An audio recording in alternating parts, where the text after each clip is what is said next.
성경에서 가장 유명하고 또 가장 많이 들어본 구절 중 하나가 바로 산상수훈이죠.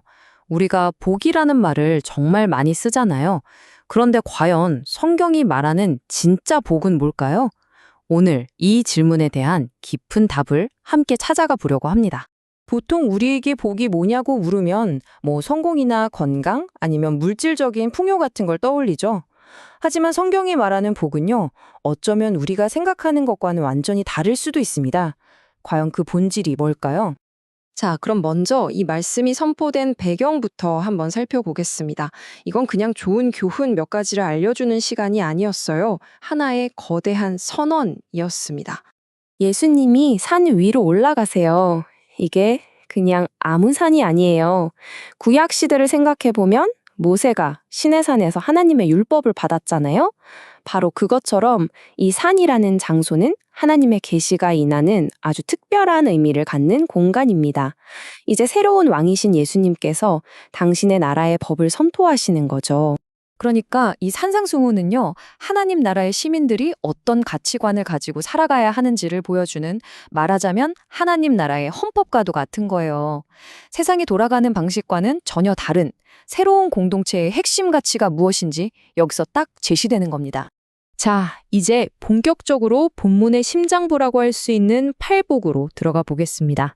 여기서 복이 있다는 말의 진짜 의미를 발견하게 되실 겁니다. 우리가 복이 있나니 라고 읽는 이 부분, 원어인 그리스어로는 마카리오스라고 해요. 이건 우리가 흔히 말하는 해피, 그러니까 일시적인 행복이나 어떤 소유에서 오는 만족감과는 차원이 다른 단어입니다. 이 화면에 나오는 것처럼 마카리오스는 내 환경이나 상황을 초월해서 하나님으로부터 직접 오는 깊고 영원한 기쁨과 충만함, 바로 그런 걸 의미하거든요. 자, 첫 번째 복입니다. 심령이 가난하다는 게 뭘까요?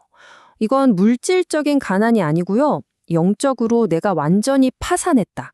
내 힘으로는 아무것도 할 수 없는 존재라는 걸 전적으로 인정하고 하나님만 의지하는 상태를 말해요. 바로 그런 사람에게 하나님의 나라가 주어진다니 정말 역설적인 선언이죠.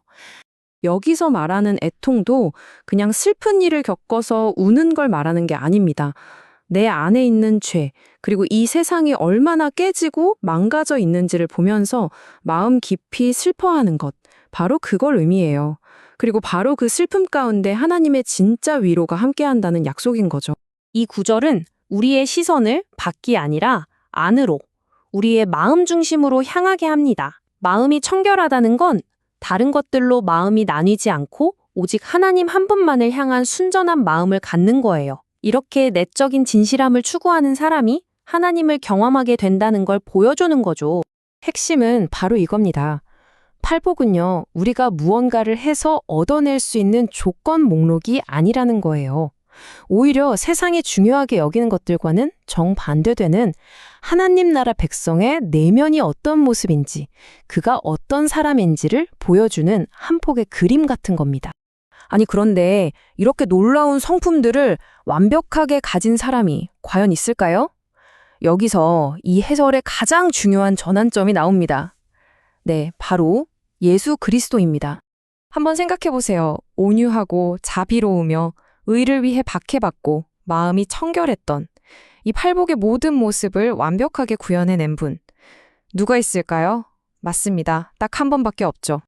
이 화면을 보시면 그냥 한눈에 들어오죠. 팔복이 묘사하고 있는 모든 성품은 사실 예수 그리스도의 삶 그 자체를 그려내고 있는 겁니다. 온유함, 자비, 의를 위한 고난. 예수님은 팔복의 모든 요구를 자신의 삶으로 완벽하게 살아내신 분이에요. 그분이야말로 진정한 복 있는 사람의 원형인 셈이죠. 바로 여기서 우리는 정말 놀라운 진리를 발견하게 돼요. 그리스도인의 삶이란 건 이 성품 리스트를 보면서 완벽하게 따라하려고 애쓰는 게 아니라는 겁니다.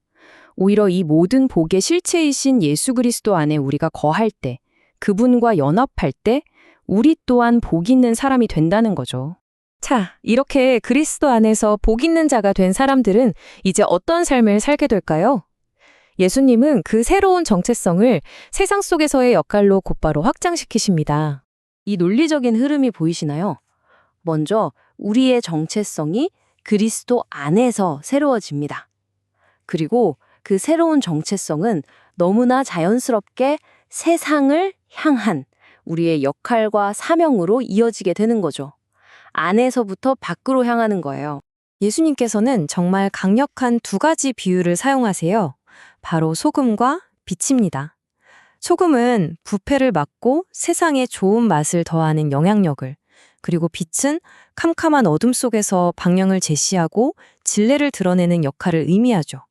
이 두 가지가 바로 세상 속에서 우리의 역할이라는 겁니다. 여기서 정말 중요한 포인트가 있어요. 예수님이 너희는 세상의 소금과 빛이 되어라 라고 명령하신 게 아니라는 점입니다. 뭐라고 하셨죠? 너희는 세상의 소금이다. 너희는 세상의 빛이다. 이건 우리가 해야 할 일이 아니라 그리스도 안에서 우리가 이미 누구인지에 대한 선언, 우리의 근본적인 정체성이라는 거죠. 그럼 이 수천 년 전의 텍스트가 오늘, 여기 2026년 한국을 살아가는 우리에게는 과연 어떤 의미가 있을까요? 이제 구체적인 현실의 맥락 속으로 들어가 보겠습니다.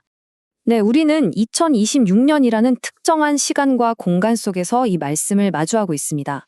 이 시대, 이 사회는 우리에게 어떤 질문을 던지고 있을까요? 끝없는 경쟁, 미래에 대한 불안, 성공에 대한 압박이 가득한 사회. 이런 한국 사회의 문화 속에서 하나님 나라의 가치관을 가진 소금과 빛은 과연 어떤 모습으로 드러나야 할까요? 적용점은 명확합니다. 세상이 쫓는 성공과 가치에 휩쓸리지 않는 거예요. 오히려 겸손과 자비, 화평케 하는 그 하나님 나라의 가치를 살아내는 거죠. 바로 이것이 불안한 시대에 부패를 막는 소금의 역할을 하는 것이고, 혼란 속에서 길을 비추는 빛의 역할을 하는 구체적인 방법입니다. 우리가 꼭 기억해야 할 최종 결론입니다. 우리의 영향력은 쫓는다고 생기는 게 아니에요. 우리가 그리스도 안에서 어떤 존재인지를 깊이 깨닫고 그 정체성 그대로 살아갈 때 소금의 짠맛과 빛의 밝음은 자연스럽게 세상을 향해 흘러나갈 것입니다.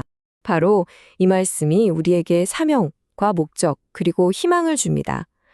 우리의 삶 자체가 세상 속에서 빛이 되어서 결국 모든 영광을 하나님 아버지께 돌리게 하는 것. 이것이야말로 복 있는 사람의 최종 목적지가 아닐까요?